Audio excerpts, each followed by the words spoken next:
Hi friends, வாங்க இப்போ நம்மளுடைய செடியை தான் பார்க்க போகிறோம். எல்லா செடியும் கட் பண்ணி விட்டுருக்கேன். கட் பண்ணி ஒரு வாரம் இருக்கும்.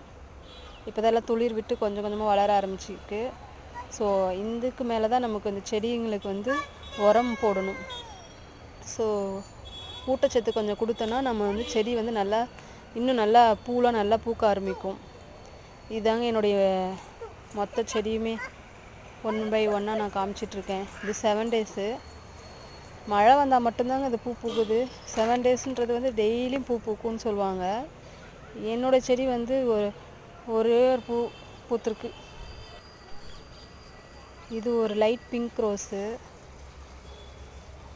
நல்லாயிருக்கும்.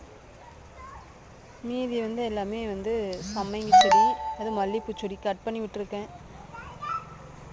ஓவரால் என்னுடைய செடி இதாங்க மெயின்டைன் பண்ணிகிட்ருக்கேன். ஓகே, பாய்.